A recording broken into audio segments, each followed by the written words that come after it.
하나님 말씀 열왕기상 18장 41절에서 46절 말씀입니다. 구약성경 열왕기상 18장 41절에서 46절 말씀.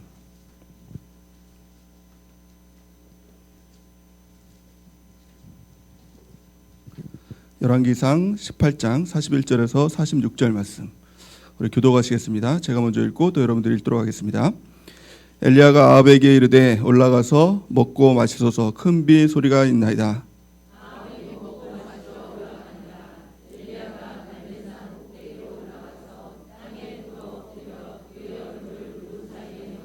그의 사원에게 이르되 올라가 바다 쪽을 바라보라. 그가 올라가 바라보고 말하되 아무것도 없나이다. 이르되 7번까지 다시 가라.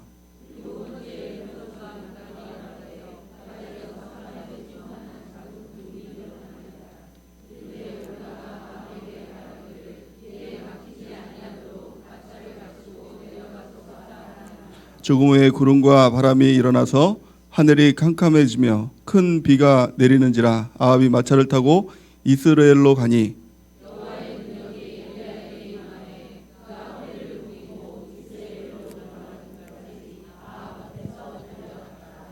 아멘. 할렐루야. 하나님의 은혜가 우리 가운데 있기를 예수님의 이름으로 축원해 드립니다.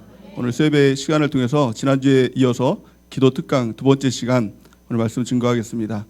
제가 2월달까지 말씀을 증거하고 목사님께서 새로운 시리즈 말씀으로 3월달 말씀을 증거하실 예정입니다. 우리가 기도하고 또 기대하면서 새로운 시리즈에 대한 말씀에 대해서 우리가 준비하는 은혜가 있기를 바랍니다.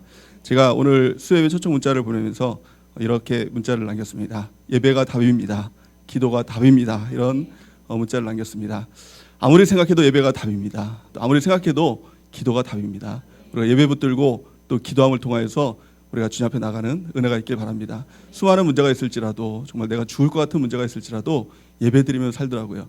또 기도하면 살더라고요. 우리가 예배 붙들고 기도 붙들고 우리가 승리하는 은혜가 있기를 바랍니다. 어떠한 문제 앞에서도 하나님의 답은요 기도입니다. 기도하면 살려주시겠다는 거예요. 기도하면 하나님께서 역사해 주시겠다는 것입니다. 누가복음 11장 9절에서 13절 말씀 한번 떼어주시고 우리 같이 한번 읽어보겠습니다. 시작.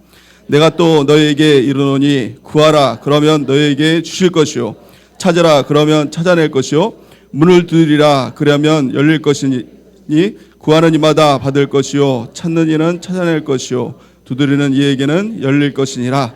너희 중에 아버지 된 자로서 누가 아들이 생선을 달라 하는데 생선 대신에 뱀을 주며 알을 달라 하는데 정갈을 주겠느냐.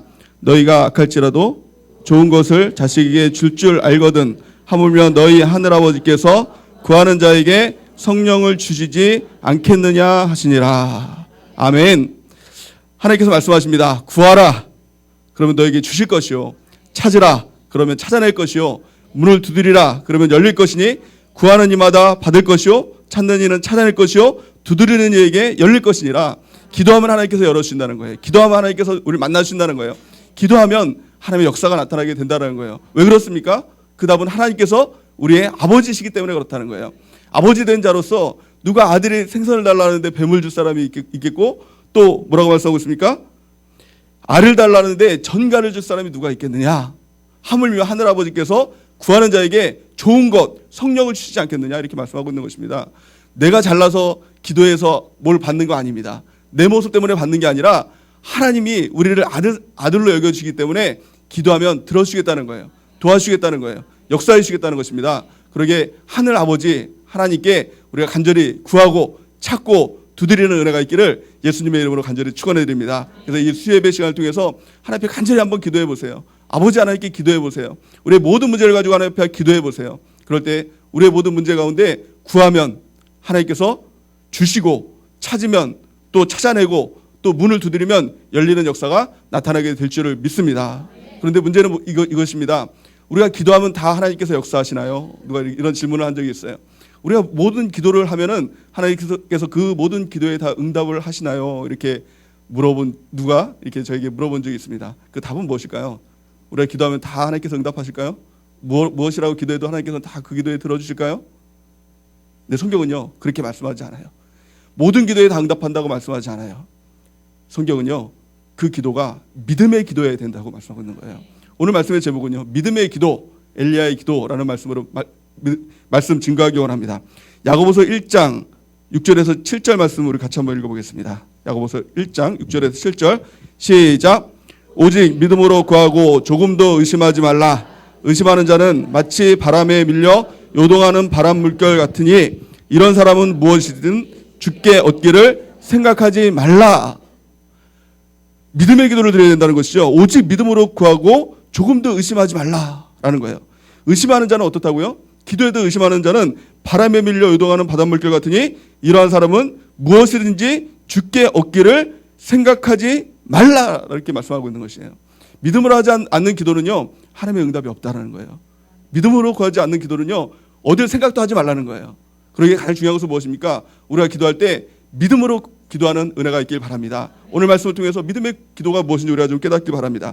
야고보서는 믿음의 기도에 대해서 계속적으로 말씀을 하고 있어요. 야고보서 5장 15절 말씀에 보니까 믿음의 기도는 병든 자를 구원하리니 주께서 이를 일으키시리라. 혹시 죄를 범하였을지라도 사하심을 받으리라 이렇게 말씀하고 있어요. 우리의 모든 어떤 문제가 죄를 통하여서 일어나는 사건일 수가 있다는 거예요. 근데 믿음으로 기도하면 그 어떤 죄라 할지라도 근본적으로 그것들을 사해 주시고 또 문제가 해결되고 하나님의 기적이 나타나게 된다라고 이렇게 말씀하고 있습니다. 그리고 나서 야고보서 5장 7절에서 8절 말씀에 보면 하나님께서 모델 한 사람을 보여줘요. 이 사람이 믿음의 기도를 했던 사람이다. 누구죠? 엘리야입니다. 엘리야가 믿음의 기도를 했다고 이렇게 말씀하고 있죠. 우리 같이 한번 읽어보겠습니다. 야고보서 5장 17절에서 18절 말씀 시작.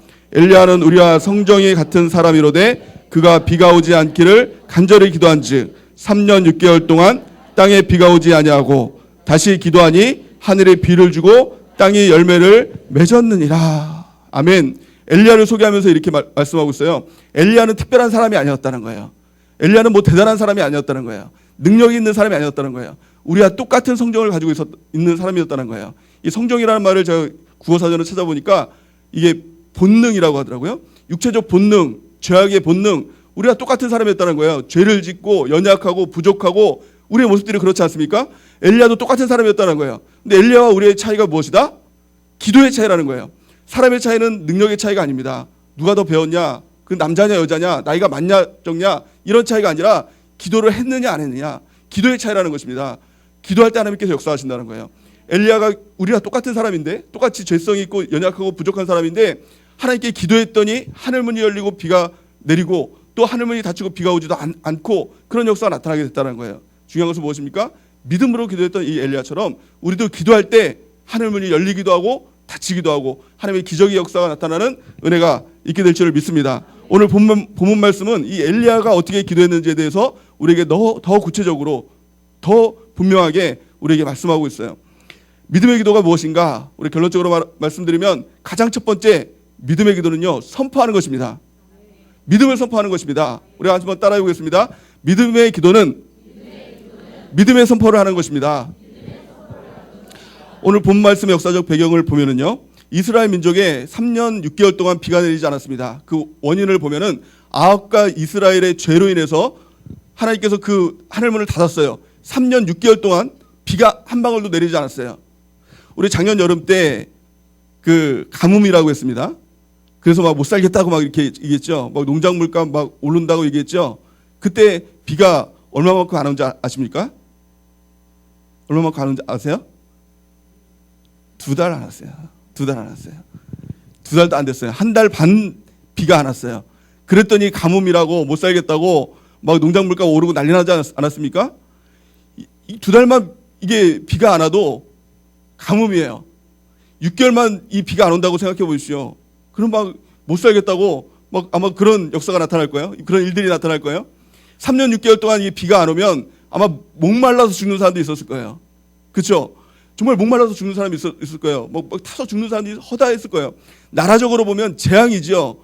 이것보다 더 큰 재앙이 어디 있습니까? 이스라엘 재앙을 통해서 3년 6개월 동안 비가 한 방울 오지 않았어요. 그런데 엘리야가 이 왕에게 가서, 아합 왕에게 가서 하나님을 두려워하지 않는 이 아합 왕에게 가서 선포합니다. 뭐라고 선포합니까? 열왕기상 18장 41절 말씀에 보니까 이렇게 선포를 하고 있어요. 엘리야가 아합에게 이르되 올라가서 먹고 마시소서 큰 비 소리가 있나이다. 이렇게 선포를 합니다. 근데 어떻습니까? 비가 오고 있습니까? 먹구름이 몰려오고 있습니까? 그래서 좀 어둑어둑해지고 좀 그렇게 하고 있습니까? 일기예보에 뭐 비가 온다고 이렇게 얘기하고 있습니까? 전혀 아니에요. 아무런 사건도 일어나지 않았어요. 여전히 가뭄 가운데 있었어요. 그런데 선포하는 거예요. 믿음의 선포라는 거예요. 우리는 종종 믿음의 선포를 할 때 이렇게 얘기합니다. 남편은 예수님 안 믿는데요. 내가 어떻게 믿음의 선포를 합니까? 이렇게 얘기를 할 때가 있어요. 오늘 본 말씀에 보면은 아합은요, 하나님을 두려워하지 않는 악한 왕이었어요. 하나님을 모르는 사람이었다고요. 근데 엘리야는요, 그 왕을 향해서 큰 비의 소리가 있나이다, 하나님의 역사가 있나이다, 이렇게 선포하는 것입니다. 그렇다면 이 엘리야는 무엇을 근거로 해서 이렇게 선포를 합니까? 이 선포는요, 뻥이 아니에요. 구라가 아니에요. 우리가 이 말씀을 잘 들어야 됩니다. 믿음의 선포를 해야 됩니다 라고 이렇게 할 때, 그러면 무조건 가서 하나님께서 도와주십니다, 하나님께서 역사하십니다, 이렇게 하면 되느냐? 이게 아니라는 거예요.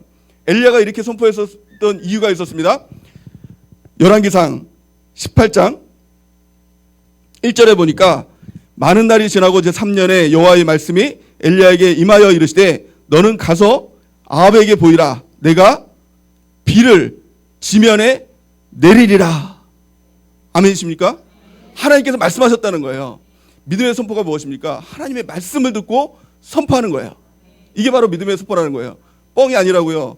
무조건 잘 된다, 잘 된다, 된다, 나는 된다, 할 수 있다, 할 수 있다, 이게 믿음의 선포가 아니라 하나님의 말씀을 받고 그 말씀을 선포하는 것이 바로 믿음의 선포, 믿음의 기도라는 것입니다. 믿습니까? 자, 그러면 우리가 믿음의 기도에 대해서 우리가 좀 구체적으로 더 살펴보기 원하는데요. 마태복음 17장에 보니까 귀신 들린 아이를 둔 아버지가 제자들에게 왔습니다. 그리고 나서 이렇게 얘기합니다. 내 아들이 귀신을 들렸으니까 좀 낫게 해주세요 라고 합니다. 제자들이 뭐 했을까요? 기도했겠죠. 모여서 이제 귀신아 물러가라 그러면서 하나님 이 귀신을 떠나게 해주세요.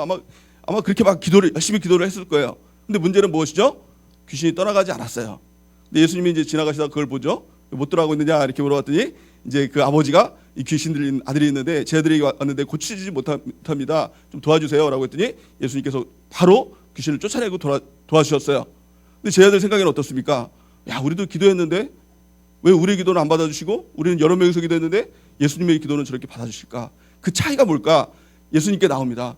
왜 예수님 저희가 기도할 때는 안 됐고 예수님이 기도할 때는 됐습니까? 이렇게 물어봅니다. 근데 예수님께서 하신 말씀이 무엇입니까? 마태복음 17장 20절 말씀, 우리 같이 한 목소리 읽어볼까요? 시작.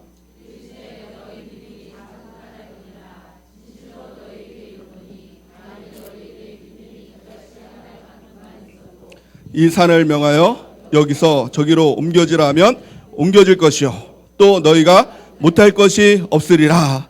아멘. 이 말씀 너무나 중요한 말씀이에요. 우리 다시 한번 읽어볼게요. 너무나 중요한 말씀이기 때문에 같이 한번 읽어보겠습니다. 시작. 이르시되 너희 믿음이 작은 까닭이니라. 진실로 너에게 이르노니 만일 너에게 믿음이 겨자씨 한 알만큼만 있어도 이 산을 명하여 여기서 저기로 옮겨지라 하면 옮겨질 것이요 또 너희가 못할 것이 없으리라. 아멘. 예수님께서 제자들 보면서 너희 믿음이 작은 까닭이다 라고 하면서 이렇게 말씀하세요. 너희가 만약에 겨자씨 한 알만한 믿음만 있으면, 이렇게 얘기합니다. 말이 맞지 않는 것 같잖아요.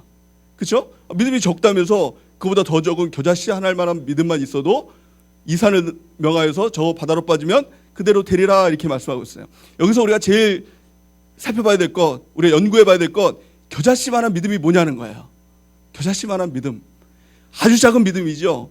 아주 보잘것없는 믿음이죠.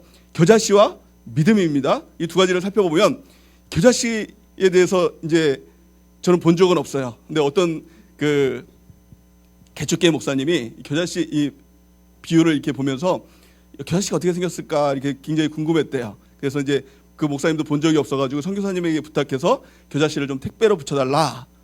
택배라 그러나요? 뭐 DHL 뭐 그런 거를 이제 붙여달라. 미국이 아니라 그 이스라엘에서 이제 붙여와서 그 겨자씨가 이제 왔다는 거예요. 근데 봤더니 진짜 조그마더라는 거예요.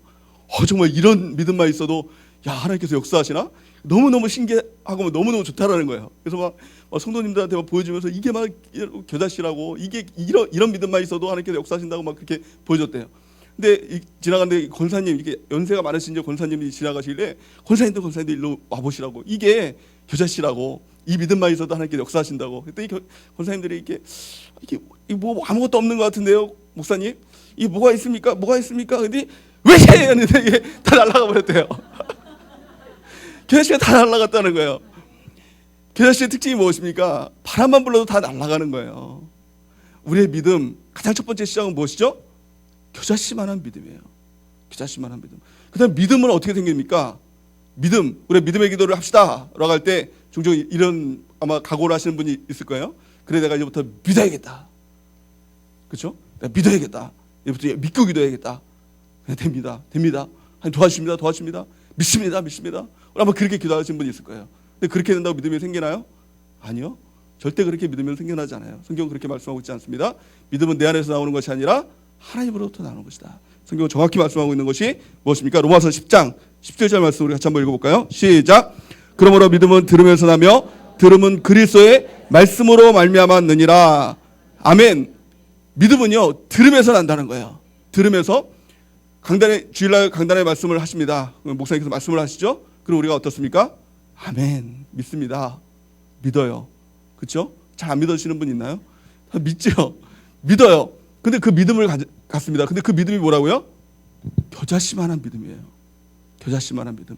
그래서 그 믿음을 가지고 이제 갑니다. 바람이 불어요. 무슨 바람이 붑니까?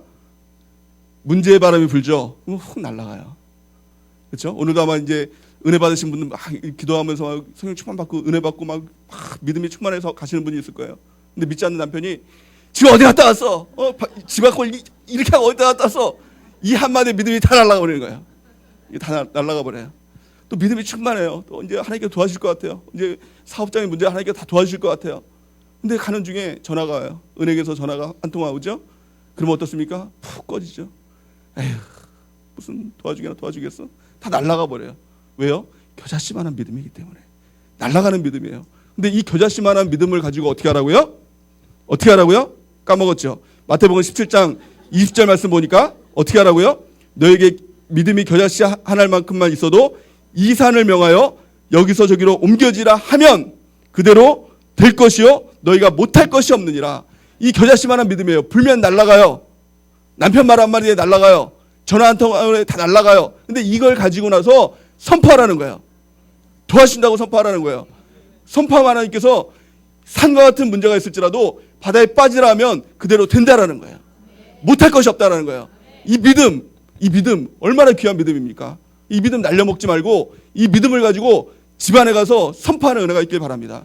그렇다면 이제 우리가 생각할 때 그럼 이제 빨리 약속의 말씀을 받아야겠다. 그렇죠? 빨리 말씀 들어야죠.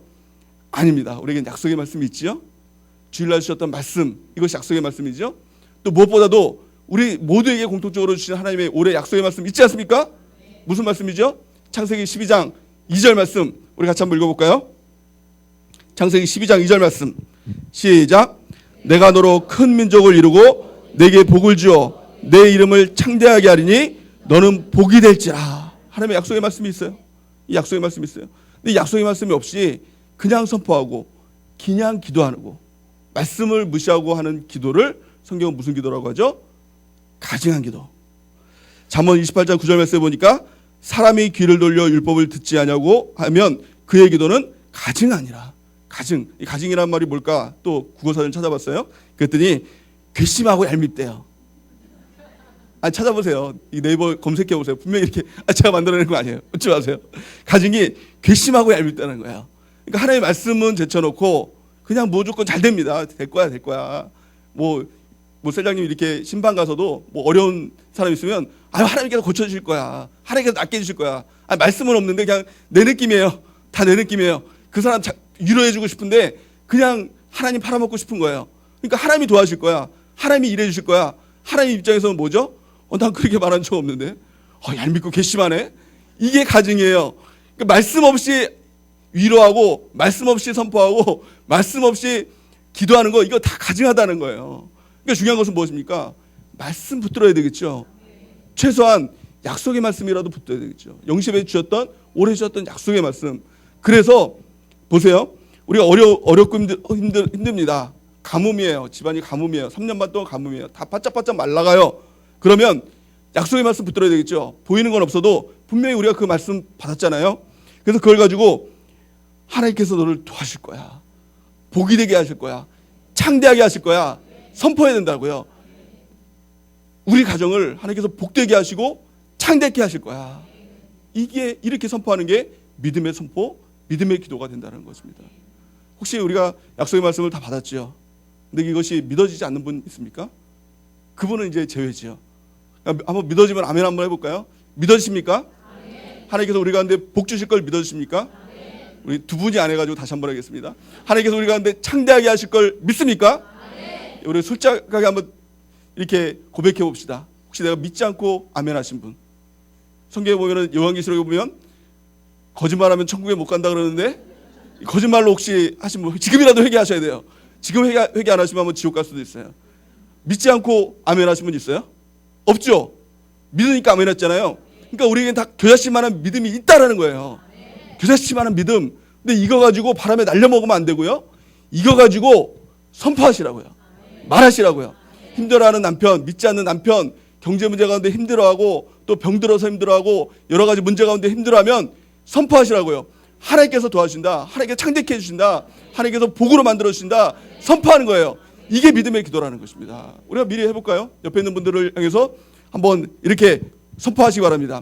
하나님께서 당신에게 복을 주실 줄 믿습니다.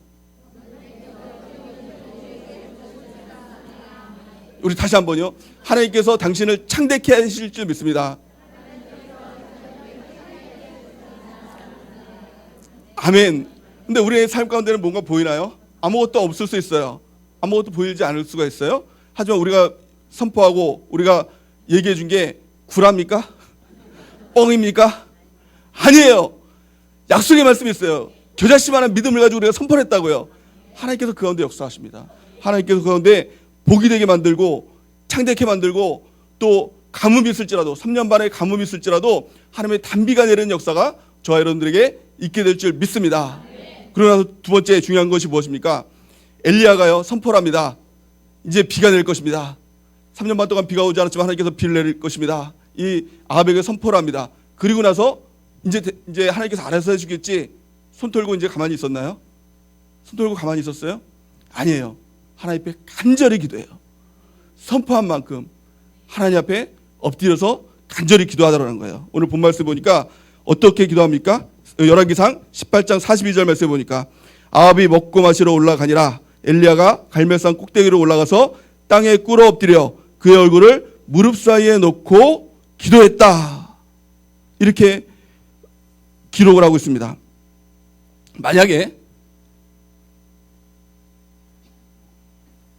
만약에 엘리야가 선포를 했어요. 하나님께서 비가 오게 하실 겁니다. 선포를 해놓고 기도하지 않았다면 비가 왔을까요? 안 왔을까요? 비가 왔을까요? 안 왔을까요? 선포했는데 우리 한번 거슬하지 맙시다. 또 하면은 또 그렇죠? 네, 다음 주에 또 안 나올까 봐. 자, 아마 대부분 여러분들이 아마 눈치를 채셨을 거예요. 비가 안 왔다라고 성경은 말씀하고 있어요. 분명히 성경은 말씀하고 있어요. 기도하지 않으면 비가 안 왔다. 야고보서 5장 17절에서 18절 말씀. 야고보서 5장 17절에서 18절 말씀 우리 다시 한번 읽어볼까요? 시작. 엘리야는 우리와 성정이 같은 사람이로되 그가 비가 오지 않기를 간절히 기도한즉 3년 6개월 동안 비가 오지 아니하고 다시 기도하니 하늘이 비를 주고 땅이 열매를 맺었느니라. 아멘. 성경은 말씀하고 있어요. 기도한즉 기도하니 비가 내리지 않고 비가 내렸다.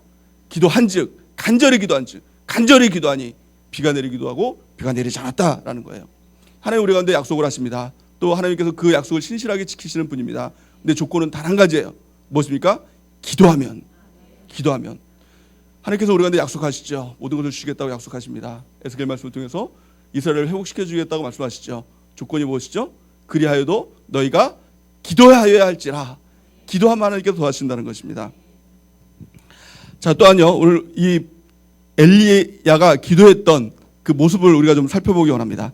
열왕기상 18장 41절 보니까 42절 말씀 보니까 아합이 먹고 마시러 올라가니라 엘리야가 갈멜산 꼭대기로 올라가서 땅에 꿇어 엎드려 그의 얼굴을 무릎 사이에 놓고 기도했다. 제가 이거 해봤습니다. 여러분도 한번 해보신 분이 있습니까? 문 잠가놓고 방에 들어가서 창피하니까 무릎을 꿇고 머리를 무릎 사이에 이제 넣으려고 이렇게 시도를 해봤어요. 그러다가 배가 터져 죽는 줄 알았습니다.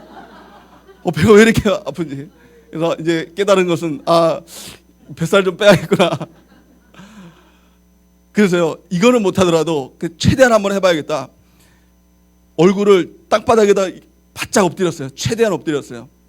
이렇게 엎드리고 이렇게 기도를 했어요. 근데 그래도 배가 엄청 아프더라고요. 그러면서 하나님 하는데 무슨 기도가 나오느냐? 무슨 기도가 나올까요? 하나님 나를 불쌍히 여겨주세요. 이 기도가 나오는 거예요. 하나님 없으면 안 돼요. 이 기도가 나오는 거예요. 그렇게 기도하면서 내 자신이 참 불쌍하다 이런 마음이 드는 거예요. 하나님 앞에 참 비천한 자로 이렇게 엎드리는구나. 만약에 내가 사람 앞에 이렇게 엎드리면 어떨까? 사람 앞에 이렇게 엎드리면 너무 불쌍한 거예요. 너무 비참한 거예요. 제 자신이 그런 마음이 드는 거예요. 눈물이 날 정도로 그렇게 비참한 거예요. 근데 기도는요, 정말 이렇게 해야 된다는 거예요.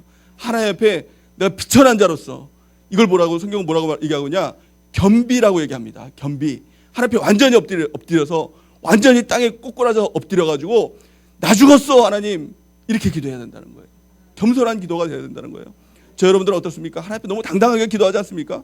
하나님 주셔야 되지 않습니까? 막 이렇게 기도하지 않습니까? 우리 옛날에 서울에 어떤 청년이 지금은 하나님 21세기지 않습니까? 막 이러면서 따지고 막 기도한 유명한 저설적인 기도가 있는데, 우리는 하나님 앞에 이게 너무 당당한 거 아닙니까? 왜 주셔야 되는데 안 주십니까? 왜 약속하셨는데 이렇게 안 주십니까? 너무 당당한 거 아니에요? 기도는요, 하나님 앞에 최대한 겸손하게 나 죽었어 하나님. 하나님 없으면 안 됩니다. 하나님 계셔야 됩니다. 하나님 나는 종입니다. 다 내려놔야 되는 거예요. 주일날 말씀을 통해서 어떻습니까? 내가 주인 삼은 거 다 내려놔야 하나님의 말씀을 듣는다라고 목사님의 말씀을 통해서 우리는 말씀을 들었지 않습니까? 내가 가진 거 다 내려놔야 돼요. 내 자랑, 내 교만 다 내려놔야 돼요. 이 엘리야는요, 하나님 앞에 주장할 것이 너무나 많았던 사람이었어요. 이 사건 이전에요, 갈멜산에서 이 엘리야가 어떤 사람이냐? 바알과 아세라 선지자를 섬기는 850명을 뭔가 싸워서 이겼어요. 850대 1과 싸워서 이겨서 그 사람들 다 목 잘라 죽였던 사람이에요. 하나님 앞에 주장할 것이 얼마나 많습니까? 하나님 내가 이런 일을 했잖아요. 하나님 850명 내가 다 죽였잖아요. 내가 이겼잖아요. 하나님 내가 싸워서 이겼잖아요. 이런 기도할 수 있지 않습니까? 그러나 그렇게 기도하지 않아요. 다 내던집니다. 그리고 나서 바짝 엎드리는 거예요. 완전히 하나님, 나는 하나님께 종입니다. 하나님 없으면 나는 아무것도 아닙니다. 이 모습이 엘리야의 기도예요. 이 간절한 기도 아닙니까? 여러분들이요, 하나님 앞에 정말 엎드려지기 바랍니다. 완전히 엎드려지기 바랍니다. 한번 이 기도 한번 해보세요. 무릎을 몇몇 분들 되시는 분 있을 거예요. 그렇죠? 무릎을 땅 속에 한번 이 머리를요, 무릎 속에 한번 집어넣으세요. 완전히 한번 엎드려가지고 하나님 앞에 완전히 꼬꾸라져서 하나님 앞에 정말 기도해 보세요. 나를 불쌍히 여겨달라고. 나는 하나님 없으면 아무것도 아니라고. 나를 불쌍히 여기십시오. 하나님 앞에 기도하는 은혜가 있기를 바랍니다. 또한요, 두 번째, 왜 엘리야는 이렇게 하나님 앞에 바짝 엎드려서 기도했는가? 왜 땅만 보면서 기도합니까? 이 엎드려서 기도하면 뭐가 보입니까? 아무것도 안 보이죠? 아무것도 안 보여요. 엘리야는요, 오직 하나님만 바라보겠습니다. 환경 바라보지 않겠습니다. 비가 오든 눈이 오든 바람이 불든 환경 바라보는 것이 아니라 하나님만 바라보겠습니다. 그래서 땅에다 완전히 무릎을 꿇고 엎드려서 기도하는 것이에요. 우리가 기도할 때도요, 환경 바라보지 말고 기도하시기 바랍니다. 상황 바라보지 말고 기도하시기 바랍니다. 오직 하나님께 승부하겠다. 하나님만 바라보겠다. 기도하는 은혜가 있기를 예수님의 이름으로 간절히 축원해 드립니다. 또 우리가 살펴볼 것은 무엇입니까? 이 엘리야가 사환에게 이렇게 얘기합니다. 하늘을 바라보라. 이렇게 얘기하죠. 7번씩, 그렇죠? 7번씩 하늘을 바라봐라. 또 기도하다가 하늘을 바라봐라. 또 기도하다가 하늘을 바라봐라. 왜 그랬을까? 왜 그랬을까요? 이 엘리야에게는요, 기대가 있었어요. 반드시 하나님께서 비를 내려주신다는 기대예요. 기도할 때 이 믿음의 기도의 가장 큰 특징이 무엇입니까? 기대입니다. 기대하지 않고 그냥 기도나 해보자, 절대 응답 없습니다. 하나님께서 반드시 응답하신다. 반드시 비를 내려주신다. 이 기대를 가지고 기도할 때 하나님의 역사가 일어나게 된다는 것입니다. 히브리서 11장 1절 말씀에 보니까 믿음은 바라는 것들의 실상이요 보이지 않는 것들의 증거니 이렇게 말씀하고 있어요. 믿음이 바라는 것들의 실상이 된다는 거예요. 보이지 않아도 믿음이 증거가 된다는 거예요. 너 어떻게 그 일들이 될 줄 알아? 나는 믿어. 나는 믿어. 하나님이 도와주실 걸 믿어. 믿음이 있어. 이게 증거가 된다는 것입니다. 로마서 4장 18절에 보니까 아브라함이 바랄 수 없는 중에 바라고 믿었으니 이는 내 후손이 이같으리라 하신 말씀대로 많은 민족의 조상이 되게 하려 하심이라. 아브라함은요 바랄 수 없는 중에 믿었다는 거예요. 기대했다라는 거예요. 조용기 목사님이 지금 이제 50만 넘는 이제 그 교회를 큰 교회를 이뤘죠. 근데 1958년에 이 천막교회에서 그 목회를 시작할 때 성도가 단 한 명이었다는 거예요. 할머니가 이렇게 와서 예배를 드리는데 맨날 졸고 이제 막 그런 할머니가 하나가 있었다는 거예요. 근데 하나님께서 막 기도 중에 그 감동을 주셨대요. 어떤 감동을 주셨냐? 500명 성도를 주겠다라는 그 감동을 주셨다는 거예요. 근데 그 믿음을 가지고 너무 확실한 그 믿음을 가지고 이제 설교를 했다는 거죠. 근데 설교를 하니까 이 500명 성도가 막 보이더라는 거예요. 그래서 막 500명 성도를 향해서 막 소리를 지르면서 하나님께서 역사하십니다. 하나님께서 도와주십니다. 막 기도를 했다는 거예요. 근데 할머니가 이게 졸다가 너무 깜짝 놀라서 깨가지고 아니 목사님 지금 나 혼자밖에 없는데 이렇게 소리 질러가지고 이렇게 깜짝 놀라게 만드냐고 막 이렇게 따졌다는 거예요. 근데 이 조용기 목사님이 성도님 너무 죄송합니다. 하지만 저는 지금 500명 성도한테 지금 이 설교를 하고 있습니다. 500명이 보입니다. 이렇게 얘기했다는 거예요. 그 당시 때 누가 봤다면 아마 저 목사님 먹고 살기 힘들더니 살짝 또 이제 가셨나 보다 이렇게 생각할 수 있지 않습니까? 근데 지금 보면 어떻습니까? 500명이요? 웃기죠. 지금 50만이 넘는 5천 명이 아니라 5만 명이 아니라 50만이 넘는 지금 뭐 여도수모 교인들 말에 의하면 뭐 100만이 됐다 뭐 그렇게 뭐 얘기를 하는데 하여튼 어마어마한 하나님의 복을 주시다는 거예요. 기대가 있으니까 하나님께 역사하시더라는 거예요. 우리 목사님도 마찬가지입니다. 저랑 이제 가끔 이제 신방을 같이 이제 다닐 때가 많습니다. 그래서 이제 서울 같은 데 이렇게 가면 한 1시간, 2시간 둘이서 같이 이제 이야기를 나누면서 이제 갈 때가 참 종종 있습니다. 근데 성도님들이 이제 궁금해 하시는 분이 있어요. 그래서 목사님, 담임 목사님이랑 두 분이 이렇게 가시면 무슨 얘기 그렇게 하셔요? 두 분이서 이렇게 물어보시는 분이 있어요. 근데 별 얘기 안 합니다. 무슨 얘기 하느냐? 담임 목사님 꼭 하시는 말씀이 있어요. 야, 우리 교회 이제 2,000명 되면 올해 하나님께서 주실 텐데 우리가 이제 뭘 하자. 또 이렇게 하자. 또 하나님께서 이제 우리 교회 창대케 해주시고 또 비전센터 만들어 주시고 또 이제 하나님께서 크게 우리 교회 사용할 텐데 그때 뭐 하자. 정말 된 것처럼 막 이렇게 얘기를 해요. 또 목사님이랑 이렇게 대화를 나눠보면 가슴이 뜨거워져요. 정말 그렇게 된 것처럼 막. 그 중에서 가장 가슴이 뜨거워진 게 저를 향해서 주시는 이제 약속을 이제 꼭 주세요. 저를 향해서. 그래서 얼마 전에도 이제 분명히 약속을 하셨어요. 제가 이제 이 약속을 변개치 못하도록 하기 위해서 강단에서 이제 선포를 하려고 합니다. 무슨 약속을 하셨느냐? 우리 목사님이 이렇게 얘기하시는 거예요. 우리 성전 이제 빚 다 갚고 가고 그러면 이제 집을 사주겠다. 이렇게 약속을 하셨어요. 그래서 목사님 이렇게 물어보시는 거예요. 어떤 단지에서 살고 싶으냐 이렇게 물어보시는 거예요. 그래서 제가 목사님 살고 계신 구단지에서 살고 싶습니다. 이렇게 얘기를 했어요. 그때 목사님께서 그래, 그건 잘됐다. 그러면 그때 되면 내가 살고 있는 아파트 김동규 목사가 살아. 거기 2층이라서 아이들이 뛰어놀아도 1층이 이제 로비층이고 2층이 이제 그러니까 1층이 없으니까 아이들이 뛰어놀아도 너무 좋아. 환경이 너무 좋아. 근데 아멘. 목사님 너무 감사합니다. 근데 지금 당장 주는 건 아니지만 너무 감사합니다. 그리고 또 이렇게 얘기해요. 차는 뭐로 하고 싶어 이렇게 얘기합니다. 근데 옛날에는 막 이렇게 일단 질르자 그래서 막 벤츠 막 이렇게 질르고 그랬는데 아니 그게 또 생각해 보니까 내가 벤츠를 하면 뭐 이렇게 또 안 좋게 보시는 분도 있고 또 턱도 안 될 것 같아서 좀 겸손하게 그냥 그랜저 하나 주세요. 그랜저요. 이렇게 얘기합니다. 또 목사님 그러면 더 좋은 아파트로 이사 가세요. 저기 헤르만 하우스 그 집에 그 엘리베이터가 있다는데 거기로 목사님 이사 가세요. 제가 그렇게 얘기하면 목사님 아니야 나는 됐어. 막 이렇게 나는 괜찮아. 이렇게 얘기를 합니다. 또 막 사례비도 막 더 올려주겠다. 막 이제 막 그렇게 막 약속을 하세요. 그럼 뭐 그게 막 정말 제가 너무 세속적이죠. 세속적이라 그러는지 모르겠는데 거기에 막 마음이 뜨거워져요. 거기에 마음이 뜨거워져 정말 된 것처럼 집에 와서 막 집사람한테 우리 목사님이 집 사주신다고 하셨어. 목사님 살고 계신 아파트 우리 주신다고 하셨어. 우리 집사님 정말 막 그래서 근데 정말 된 것처럼 정말 기대하는 것처럼 이렇게 얘기하는 거예요. 누가 보면 이렇게 하죠. 목사님 지금 뭐 하시는 겁니까? 뭐가 지금 보입니까? 못했습니까? 이렇게 아마 물어보실 수도 있을 거예요. 그런데요, 정말 믿음의 사람들의 특징을 보니까 정말 된 것처럼 믿음, 정말 된 것처럼 그렇게 믿더라는 거예요. 히브리서 11장 1절 말씀처럼 믿음은 바라는 것들의 실상이요 보이지 않는 것들의 증거니, 정말 그렇게 된 것처럼 그렇게 믿더라는 거예요. 믿음 가지고 기도해 보셨습니까? 그 문제를 향해서 오래 기도하면요 정말 믿어지는데요, 제가 그랬던 경험이 있어요. 근데 어느 정도로 믿어지느냐, 된 것보다 더 믿어져요. 아마 이걸 경험해 보지 않으신 분들은 말을 하지 말아야 돼요.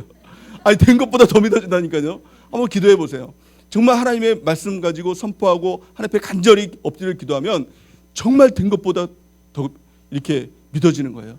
그래서 조영기 목사님이 선포했던 그 말씀, 또 담임 목사님께서 그렇게 얘기하시는 게 뻥이 아니라는 거예요. 그냥 뻥이 아니에요.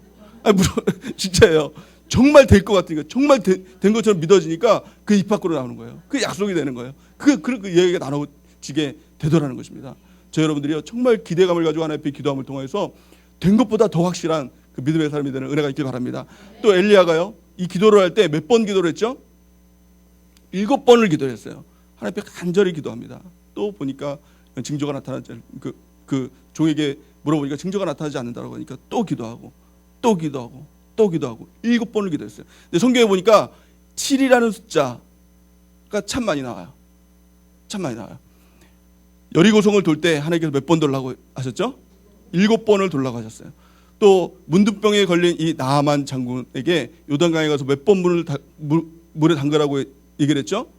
7번을 담그라고 했어요. 이 7이라는 숫자의 의미가 무엇이냐? 하나님의 숫자예요. 하나님의 완전한 숫자예요. 하나님의 분량이에요. 기도를 할 때 반드시 우리는 하나님의 분량만큼 기도해야 된다는 거예요. 하나님이 정해놓으신 분량이 있어요. 완전한 이 기도의 분량이에요. 그만큼 기도에 하나님의 역사가 나타나게 된다는 것입니다. 기도할 때 포기하지 않고 기도하는 은혜가 있길 바랍니다. 반대로요, 하나님의 숫자가 7이라면 마귀의 숫자가 무엇이죠? 6이에요. 요한계시록에 보니까 666, 이것이 마귀의 숫자다. 물론 666일 수도 있습니다. 하지만 이 신학자들은 이렇게 얘기합니다. 6이 3개, 3이 또 완전 숫자거든요. 그러니까 완전한 6이라는 거예요. 6은요 마이너스 7 마이너스 1이 부족한 거예요. 마귀는요 역사할 때 기도하지 말라고 안 해요. 혹시 기도하지 말라고 이렇게 하는 분 있으면은 아마 마귀도 이렇게 제쳐놓은 사람일 수 있죠. 마귀는요 기도하라고 해요. 기도하라고 합니다. 근데 언제까지 하라고? 6까지 하라고 해요. 만약에 여리고성을 하나님께서 7번 돌라 이렇게 얘기했습니다. 그러면 이 7번까지는 좀 무리고 6번까지는 또 열심히 했어요. 아, 이만큼은 그래도 했잖아. 여리고성이 금이라도 갔을까요? 아닙니다. 나만 장군에게 7번 요단강에 가서 물 담가라 이렇게 했을 때 나만이 그래 최소한 6번은 담가주자. 6번만 담갔어요. 조금이라도 이렇게 좀 딱지라도 줬을까요? 아닙니다. 7번까지 돌아야 역사가 나타나고 7번까지 요단강의 물을 담가야 병이 낫게 되는 거예요. 이 엘리야도 마찬가지죠. 7번까지 기도할 때 하나님의 역사가 나타나게 됐다는 겁니다. 마귀에게 쓰임받는 사람의 특징이 있습니다. 기도합니다. 언제까지 합니까? 6까지 합니다. 그래 가서 꼭 이렇게 얘기합니다. 내가 해봤어. 이거 분명히 마귀에게 쓰임받는 사람이에요. 내가 기도해봤는데 예배 드려봤는데 몇 가지 드리는 사람일까요? 이런 말 하는 사람, 6가지 예배 드리고 6가지 기도한 사람이 꼭 이런 말을 해요. 할 만큼 했는데 몇 가지 한 게 할 만큼 한 걸까요? 그 사람에게 6가지 한 거예요. 아, 여기까지인가 봅니다. 여기까지가 어디예요? 6가지예요. 6가지예요. 나는 이만큼의 사람인 것 같아요. 이만큼이 어디입니까? 6이에요. 다 내 기준이죠. 내 생각이죠. 나는 할 만큼 했는데, 나는 한다고 했는데, 내가 여기까지 했는데 언제까지입니까? 언제까지예요? 6까지예요. 지금 7까지 해야 되는데 6까지예요. 6까지 하면 아무 역사가 나타나지 않습니다. 기도 아무리 열심히 한다고 해도, 죽을 만큼 기도한다고 해도 6까지 하면 역사가 나타나지 않아요. 하나님의 분량 7까지 해야 역사가 나타나게 된다는 거예요. 그러기에 성경은요 포기하지 말고 기도해라 이렇게 말씀하고 있는 것입니다. 갈라디아서 6장 9절 말씀, 제가 이 성경 중에서 가장 좋아하는 구절 중에서 하나의 말씀이 바로 갈라디아서 6장 9절 말씀이에요. 우리 같이 한번 한 목소리로 읽어보겠습니다. 시작. 우리가 선을 행하되 낙심하지 말지니 포기하지 아니하면 때가 이름에 거두리라. 아멘. 어떻게 되면 거둔다고요? 어떻게 되면 역사가 나타나게 된다고요? 때가 이르면, 포기하지 않으면, 낙심하고 포기하지 않으면 반드시 하나님의 역사가 나타나게 된다는 거예요. 기도하면 하나님의 역사가 나타나게 됩니다. 어떻게 하면? 포기하지 않으면, 끝까지 기도하면 하나님의 역사가 나타나게 된다는 거예요. 기도했는데 왜 역사가 나타나지 않습니까? 끝까지 하지 않아서, 하다가 중단해서, 포기해서, 낙심해서 역사가 나타나지 않았다는 거예요. 저 여러분들이요, 끝까지 기도하시기 바랍니다. 포기하지 않고 기도하시기 바랍니다. 반드시 비가 내립니다. 가뭄 3년 6개월에 가뭄이 있습니까? 내 가정에 가뭄이 있습니까? 내 사업장에 가뭄이 있습니까? 내 직장에 가뭄이 있습니까? 반드시 하나님의 믿음의 기도를 하면은 비가 내린다는 거예요. 끝까지 기도할 때 하나님의 비가 내린다는 것입니다. 믿음의 기도를 할 때 비가 내린다는 거예요. 마침내 어떻게 됩니까? 비가 내리죠. 열왕기상 18장 45절 말씀해 보니까 조금 후에 구름과 바람이 일어나서 하늘이 캄캄해지며 큰 비가 내리는지라 아합이 마차를 타고 이스라엘로 가니 이렇게 말씀하고 있어요. 비가 내립니다. 믿습니까? 비가 내린다고요. 우리 가정에 바짝바짝 마르는 가정에 하나님의 비가 내리는 역사가 나타나게 될 줄 믿습니다. 우리 사업장은 어떻습니까? 바짝바짝 마릅니까? 결국에는 포기하지 않으면 비가 내린다는 것입니다. 우리의 자녀 가운데서도, 우리의 삶 가운데서도, 문제 가운데서도 비는 내린다는 것입니다. 저 여러분들이요, 믿음의 기도를 통해서 하나님의 역사를 이루게 하면 하는 은혜가 있길 바랍니다. 하나님의 말씀을 가지고, 그 말씀 무엇입니까? 겨자씨만한 믿음, 그거 가지고 선포하세요. 또 선포한 만큼 하나님 앞에 엎드려서 간절히 기도해 보세요. 간절히 기도해 보세요. 무엇을 가지고요? 기대함을 가지고 기도해 보세요. 7번씩 기도하세요. 끝까지 기도하세요. 하나님의 분량만큼 기도해 보세요. 하나님의 역사는 반드시 일어납니다. 반드시 하나님께서 역사하십니다. 반드시 하나님께서 기적으로 역사하십니다. 반드시 하나님 응답하실 줄 믿습니다. 그런데 중요한 것은 무엇입니까? 응답되면 다 끝났느냐? 아니에요. 여기서 끝나는 것이 아닙니다. 놀라운 것은요, 이 가운데 어떤 역사가 일어났느냐? 46절 말씀 우리 같이 한번 읽어볼까요? 46절 말씀 시작.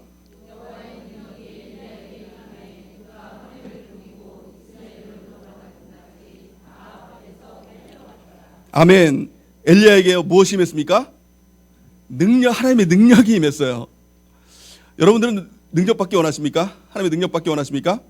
왜 능력받기 원하십니까? 안 물어볼게요. 왜 능력받기 원하십니까? 이렇게 물어보면 이렇게 얘기하시는 분이 있어요. 문제 해결하려고, 하나님 기적 이루려고 능력받기 원해요. 이렇게 얘기하는 분이 있어요. 근데 이거 아닙니다. 하나님의 기적을 이루는 것은요, 내가 능력받아서 내가 하는 게 아니라 하나님의 능력으로 하는 거예요. 내 능력이 아니라 하나님의 능력입니다. 기적, 내가 하는 게 아니라 하나님께서 기적을 베푸는 거예요. 그럼에도 불구하고 왜 우리가 능력을 받아야 됩니까? 우리는 반드시 능력을 받아야 되거든요. 이 엘리야가 언제 능력 받았죠? 비가 오고 나서 받았나요? 오기 전에 받았나요? 오고 나서 받았죠. 비가 오는 것은 하나님의 능력이었어요. 하나님의 전적인 능력이었어요. 근데 엘리야는요, 비가 오고 나서 능력을 받았다는 거예요. 그 능력 가지고 뭐 해야 됩니까? 왜 우리가 능력을 받아야 됩니까? 사도행전 1장 8절 말씀을 같이 한번 읽어보겠습니다. 시작. 오직 성령이 너에게 임하시면 너희가 권능을 받고 예루살렘과 온 유대와 사마리아와 땅끝까지 이르러 내 증인이 되리라 하시니라. 아멘. 오직 성령이 너에게 임하시면 권능을 받고 능력 받고 뭐 하라고요? 증인 되라는 거예요. 왜 하나님께서 이 비가 내리고 난 다음에 하나님의 기도 응답이 되고 난 다음에 기적이 일어난 다음에 엘리야에게 능력을 주셨을까요? 그 능력 가지고 증거하라고. 누구에게요? 아합에게. 여기서 이제 갈멜산에서 이스라엘로 이제 거의 그 마차를 타고 달려가는 이 아합의 모습을 봅니다. 근데 이 거리를 보면은 이 거리가 27km가 된다는 거예요. 이 아합은 마차를 타고 달려갑니다. 근데 하나님의 능력을 받아서 달려가는 거예요. 마차보다 더 빠르게 그 앞으로 달려가는 거예요. 아합에게 선포하는 거예요. 이것은 하나님의 능력입니다. 하나님의 역사입니다. 하나님께서 비를 내리셨습니다. 선포하는 거예요. 아합이 누굽니까? 엘리야에게 있어서 아합은 누구죠? 전도 대상자예요. 아합은 하나님을 믿지 않는 사람이거든요. 그에게 하나님을 나타내야 되는 사람이거든요. 우리에게 아합은 누굽니까? 믿지 않는 남편이에요. 우리에게 아합은 누굽니까? 믿지 않는 자녀예요. 우리에게 아합은 누굽니까? 믿지 않는 주변 사람들에게요. 우리가 하나님의 복을 받아야 됩니다. 하나님의 능력을 받아, 하나님의 역사를 이루어야 되고 하나님의 기도응답을 받아야 됩니다. 우리의 마른 땅에 하나님의 비가 내리는, 비가 창수같이 내리는 그 역사를 우리는 봐야 된다는 거예요. 왜요? 그 일들을 통해서 우리는 선포해야 됩니다. 하나님의 역사입니다. 하나님께서 일하셨습니다. 하나님께서 기적을 베푸셨습니다. 라고 우리가 증거해야 되는 사람이 되어야 된다는 거예요. 가장 궁극적인 목적이 무엇입니까? 우리 가운데 왜 비가 내려야 됩니까? 우리의 마른 땅에 왜 비가 내려야 됩니까? 그것은 바로 아합이 정말 하나님을 믿고 하나님께로 돌아오게 하기 위한 하나님의 계획이었다는 것입니다. 우리가요, 하나님의 역사를 보기 바랍니다. 무엇을 통해서요? 믿음의 기도를 통해서. 믿음의 기도는요, 뻥이 아니에요. 믿음의 선포는요, 불화가 아니에요. 그냥 잘 됩니다, 도와줄 겁니다, 이게 아니에요. 반드시 필요한 게 무엇입니까? 겨자씨만한 하나님의 말씀. 강단을 통해서, 주일날 강단을 통해서 주시는 그 말씀이 불면 날아갈 것 같고 그냥 돌아서면 잊혀질 것 같지만 그 말씀 간직해서 그것을 선포하는 거예요. 선포하는 거예요. 그래서 이 산이 들려 바다로 빠지라, 말씀의 근거에서 선포하면 그대로 된다. 또 뿐만이 아니라 너희가 못할 것이 없다. 이것이 성경 말씀입니다. 선포하시기 바랍니다. 선포하고 끝나나요? 아닙니다. 우리 엘리야와 같이 간절히 하나님 앞에 엎드려야 돼요. 간절히 하나님 앞에 겸비함을 가지고 엎드려야 돼요. 그냥 기도하는 것이 아니라 기대를 가지고 기도해야 돼요. 7번씩 기도해야 돼요. 끝까지 기도해야 돼요. 그러면 하나님의 비가 내립니다.